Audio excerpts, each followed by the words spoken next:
एक 80 साल के बूढ़े ने अपना वंश आगे बढ़ाने के लिए एक चोर लड़की को पकड़कर हवा में लटका दिया, फिर बिना कुछ कहे कैंची से उसकी पैंट काट दी, इससे पहले कि वो लड़की कुछ समझ पाती। बूढ़े ने फ्रीजर से हाई प्रोटीन का एक डिब्बा निकाला और फिर एक ट्यूब की मदद से उसमें से काफी सारा लिक्विड निकाल लिया। बूढ़े को हाथ में वो लिक्विड लिए अपनी तरफ आते देख लड़की को एहसास हुआ कि मामला कितना गंभीर है। ऐसा लग रहा था कि वो उसे बच्चा पैदा करने के लिए इस्तेमाल करना चाहता है। ये बात सुनकर वो लड़की पूरी तरह टूट गई। उसके मन में डर बैठ गया था और वो वहाँ से भागने की कोशिश करने लगी, लेकिन हकीकत बहुत कड़वी थी। उसकी सारी कोशिशें बेकार जा रही थी। अब उसे अपने किए पर बहुत पछतावा हो रहा था, क्योंकि आज वो जिस हाल में थी उसकी जिम्मेदार वो खुद थी। कहानी की शुरुआत एक दिन पहले से होती है, जब सारा इंटरनेट चला रही थी और उसकी नजर एक खबर पर पड़ी। एक अंधे रिटायर्ड फौजी की बेटी को एक अमीर घर की लड़की ने कार से टक्कर मार दी थी, जिससे उसकी मौत हो गई। फौजी को बदले में $10 लाख का हर्जाना मिला था। सारा इतने पैसे देखकर लालच में अंधी हो गई। उसने तुरंत अपने 2 साथियों को फौजी के पैसे चुराने के लिए तैयार कर लिया।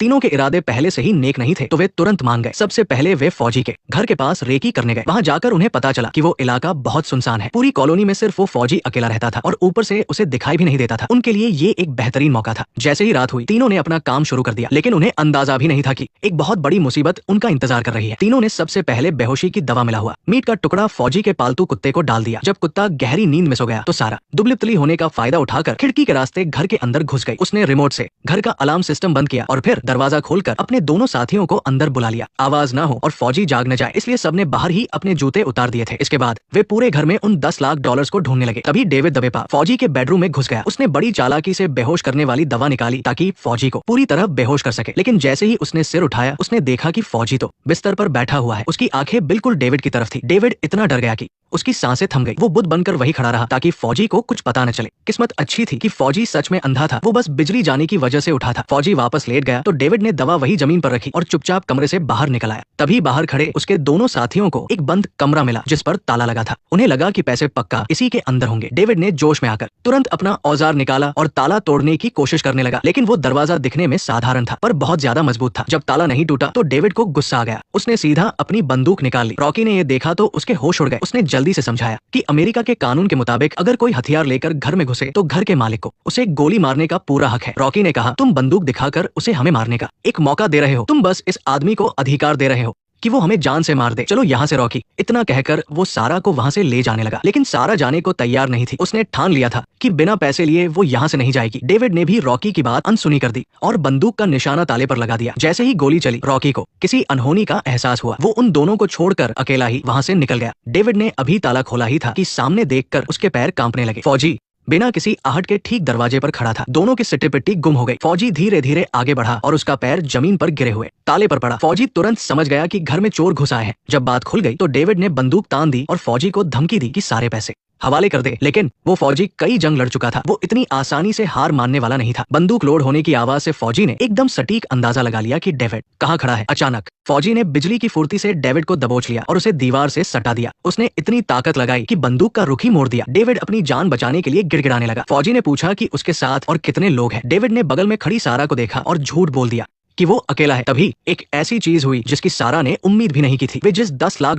को ढूंढ रहे थे वो उसी कमरे में थे। फौजी ने खुद ही तिजोरी का पासवर्ड डालना शुरू किया, जिससे कोने में छिपी सारा ने पासवर्ड देख लिया। इस वक्त वो लालच में इतनी अंधी हो चुकी थी कि उसे आने वाले खतरे का जरा भी अंदाजा नहीं था। उसने हिम्मत दिखाकर रॉकी को मैसेज किया कि उसे पैसों का पता चल गया है और उसे जल्दी वापस बुलाया। लेकिन जब रॉकी वापस आया तो उसका सामना फौजी से हो गया। वो तो बस बाल बाल बच गया। तभी अगले ही पल फौजी ने लकड़ी के फट्टों और कीलों से सारे दरवाजे और खिड़कियां बंद कर दी। जैसे ही फौजी वहां से गया, सारा ने तिजोरी का पासवर्ड डाला और सारे पैसे अपने बैग में भर लिए। वे भागने ही वाले थे कि तभी फौजी ने दरवाजा खोल दिया। अंधा होने की वजह से उसे पता नहीं चला कि सामने 2 चोर खड़े हैं। वो नीचे झुका और लाश को ठिकाने लगाने लगा। फौजी के हाथ में बड़ी बंदूक देखकर दोनों की सांसें फूल गई। वे बहुत सावधानी से दबे पांव पीछे हटने लगे। तभी रॉकी से गलती से कुछ आवाज हो गई और फौजी चौकन्ना हो गया। उसने अपनी बंदूक उठाई और चारों तरफ घुमाने लगा। जल्द ही बंदूक की नली सारा की तरफ हो गई। मौत को इतना करीब देखकर सारा इतनी डर गई कि उसकी आंखों से आंसू निकलने लगे। जब उसे लगा कि अब उसका बचना नामुमकिन है, तभी अचानक लाश के पास पड़े फोन की घंटी बज उठी। इससे फौजी का ध्यान थोड़ा भटक गया और वो फिर से लाश को ठिकाने लगाने में जुट गया। लेकिन जब वो कमरा साफ कर रहा था तो अचानक उसे पैरों की बदबू आई। वो उस महक का पीछा करते हुए आगे बढ़ा और उसे जमीन पर एक लड़की के जूते पड़े मिले। फौजी तुरंत समझ गया कि घर में कोई और भी छिपा है। वो फौरन वापस गया और अपनी तिजोरी चेक की। जैसा उसे शक था, उसकी सारी जमा पूंजी चोरी हो चुकी थी। ये देखकर फौजी गुस्से से लाल पीला हो गया। जब वो पैसों की चोरी से परेशान था तभी अचानक उसे बेसमेंट से एक घंटी बजने की आवाज आई। दरअसल वे दोनों चोर बेसमेंट तक पहुंच चुके थे और वहाँ उन्हें फौजी का एक खौफनाक राज पता चला। उस अंधे फौजी ने वहाँ एक गर्भवती महिला को कैद कर रखा था। अब उन दोनों को समझ आया कि वे किसी घर में नहीं बल्कि एक शैतान की गुफा में आप फंसे हैं। रॉकी ने इशारे से सारा को तुरंत वहाँ से भागने के लिए कहा, लेकिन सारा के मन में ममता जाग गई और उसने उस महिला को भी साथ छुड़ाने का फैसला किया। उन्हें क्या पता था कि फौजी पहले से ही बाहर निकलने के रास्ते पर उनका इंतजार कर रहा है। अंधाधुंध गोलियां चलने लगी। रॉकी और सारा तो किसी तरह बच निकले, लेकिन वो गर्भवती महिला बदकिस्मती से गोली का शिकार हो गई। फौजी ने जब उसे छूकर देखा तो उसकी सांसें थम चुकी थी। गहरे दुख में डूबे डेविड ने फैसला कर लिया कि वो इन दोनों से जान के बदले जान लेगा। इसके बाद उसने घर के सारे दरवाजे और खिड़कियां पूरी तरह बंद कर दिए और अंदर की सारी लाइटें भी बुझा दी। फिर उसने उन दोनों का शिकार करना शुरू किया। बिना रोशनी के वे दोनों अंधेरे में बस इधर उधर हाथ पैर मार रहे थे और दीवारों से टकरा रहे थे। साइलेंस। थोड़ी देर बाद उन्हें एक दरवाजा मिला जो खुला रह गया था। वे दोनों जल्दी से बाहर भागे, लेकिन तभी उन्हें डर के मारे पसीना आ गया जब उन्होंने देखा कि डेविड का शिकारी कुत्ता पास ही खड़ा उन्हें घूर रहा है। वे अपनी जान बचाकर भागे, पर जल्द ही उस कुत्ते ने उन्हें दूसरी मंजिल तक खदेड़ दिया। घबराहट में वे एक कमरे में घुस गए और अलमारी से दरवाजा जाम कर दिया। उन्होंने खिड़की से भागने की कोशिश की, पर सारी खिड़कियां लोहे की रॉड से मजबूती से बंद थी। दरवाजा टूटने ही वाला था। तभी निक ने सारा से कहा कि वो वेंटिलेशन पाइप से निकल जाए और वो खुद डेविड को रोकने के लिए रुक गया, पर उसकी कमजोर कदकाठी ज्यादा देर तक उसे रोक नहीं पाई। जैसे ही दरवाजे में दरार आई, कुत्ते ने मौका पाकर अंदर छलांग लगा दी और निक को खिड़की के बाहर धकेल दिया। किस्मत अच्छी थी कि निक बच गया। नीचे गिरने के बाद भी वो जिंदा था, पर अगले ही पल डेविड उसके सामने खड़ा था और उसने निक पर बंदूक तानकर गोली चला दी। शुक्र है कि गोली निक को नहीं लगी। वो लड़खड़ाते हुए खड़ा हुआ और उस नरक से भागने की कोशिश करने लगा, पर डेविड किसी भूत की तरह फिर से उसके सामने आ गया। निक बुरी तरह डर गया और एक कोने में छिपकर अपना मुंह दबा लिया ताकि कोई आवाज न निकले। तभी उसे दीवार पर लटका एक हथौड़ा दिखा और उसने आखिरी दाव खेलने की सोची। जैसे ही डेविड करीब आया, निक ने हथौड़े से उस पर हमला कर दिया, पर डेविड पुराना खिलाड़ी था। निक उसका मुकाबला कैसे कर पाता। कुछ ही देर में डेविड ने उसे जमीन पर पटक दिया और उसे बुरी तरह पीटने लगा। जल्द ही निक अधमरा हो गया। फिर डेविड ने एक फावड़ा उठाया और पूरी ताकत से निक पर वार किया, पर उसे नहीं पता था कि उसने निक को नहीं बल्कि अपने मरे हुए साथी की लाश को मारा है। दूसरी तरफ सारा पाइप के अंदर बड़ी मुश्किल से रेंग रही थी। न जाने कितनी देर बाद वो पाइप के आखिरी छोर पर पहुंची। उसने जोर से लात मारकर ढक्कन खोला और जैसे ही उसे लगा कि वो अब आजाद है, एक बड़े से हाथ ने अचानक उसे वापस कमरे में खींच लिया। डेविड वहां पहुंच चुका था और उसने सारा को पकड़कर पीटना शुरू कर दिया। अपने पैसे चुराने वाली इस छोटी चोरनी को डेविड ने जान से नहीं मारा, क्योंकि उसके दिमाग में कुछ और ही चल रहा था। वो चाहता था कि सारा उस गर्भवती महिला की जगह ले और उसके बच्चे को जन्म दे। जब सारा की आंखें खुली तो उसने खुद को बेसमेंट के एक बिस्तर पर पाया। डेविड पास ही बैठा था और उसने सारा को सच बताया। वो मरी हुई औरत वही थी जिसने अपनी कार से डेविड की बेटी को टक्कर मारी थी। उसके पास बहुत पैसा और रसूख था, इसलिए वो जेल जाने से बच गई थी, पर डेविड ने अपनी बेटी को हमेशा के लिए खो दिया था। उसे लगा कि अगर उसने उसकी बेटी को मारा है तो उसे हर जाने के तौर पर एक बच्चा देना होगा, इसलिए उसने उसे यहाँ कैद करके रखा था। 9 महीने बाद जब बच्चा होने ही वाला था तभी ये सब हो गया। डेविड ने इस सब का जिम्मेदार सारा को माना। अगर वे लोग अंदर न घुसते तो वो औरत और बच्चा नहीं मरते। अब वो चाहता था कि सारा उस औरत की जगह ले। ये सुनकर सारा पूरी तरह टूट गई। जब वो हार मान चुकी थी तभी अचानक उसके चेहरे पर खून के छींटे पड़े। पता चला कि निक सही वक्त पर वहां पहुंच गया था। उसने डेविड को नीचे गिराया और सारा की बेड़ियां खोल दी। उसने डेविड को ही हथकड़ी लगा दी। अब सारा का गुस्सा 7वें आसमान पर था और उसने अपना सारा दर्द डेविड पर निकालना शुरू कर दिया। उसने पाइप उठाकर उसके मुंह में डाल दिया। अपनी भड़ास निकालने के बाद वे दोनों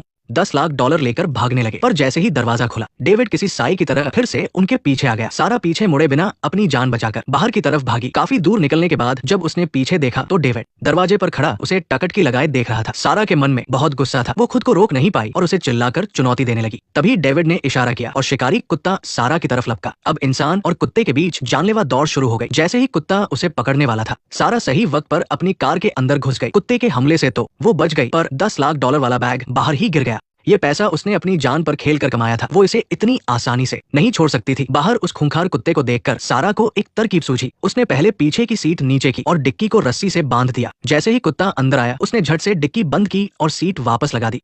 कुत्ता अब अंदर फंस चुका था, पर वो कुत्ता बहुत खतरनाक था और जल्द ही बाहर निकलने वाला था। एंड मौके पर सारा ने एक हुक से कुत्ते की चेन को गाड़ी में ही फंसा दिया। आखिरकार कुत्ता अब कार में कैद था। पैसे बटोरने में मगन सारा को जरा भी अंदाजा नहीं था कि डेविड उसके ठीक पीछे चुपचाप आकर खड़ा हो गया है। सारा एक बार फिर डेविड के चंगुल में थी। उसे लगा कि इस बार बचना नामुमकिन है, पर तभी उसकी नजर पास पड़े अलार्म रिमोट पर पड़ी और उसे उम्मीद की एक किरण दिखी। उसने तुरंत अलार्म बटन दबा दिया और तेज आवाज पूरे घर में गूंज उठी। डेविड के कान बहुत संवेदनशील थे और वो दर्द के मारे अपने कान दबाने लगा। सारा ने मौका पाकर फावड़ा उठाया और डेविड पर दे दनादन वार करना शुरू कर दिया। शोर की वजह से डेविड को समझ नहीं आ रहा था कि हमला कहां से हो रहा है। वो बस अंधाधुंध गोलियां चला रहा था। सारा ने हमला जारी रखा और डेविड पीछे हटते हटते अचानक संतुलन खो बैठा और ऊपर से सीधा बेसमेंट में जा गिरा। डेविड को जमीन पर बेसुध पड़ा देख थकी हारी सारा ने जल्दी से $10 लाख वाला बैग उठाया और पुलिस के आने से पहले ही वहां से रफू चक्कर हो गए। इन पैसों की मदद से सारा की जिंदगी काफी ऐशो आराम से कटने लगी। लेकिन एक दिन अचानक उसने न्यूज में देखा और दंग रह गई कि वो अंधा बुजुर्ग अभी मरा नहीं है। पुलिस ने उसे वक्त पर अस्पताल पहुंचाकर उसकी जान बचा ली थी। ये खबर सुनते ही सारा एक बार फिर डर के साए में जीने लगी।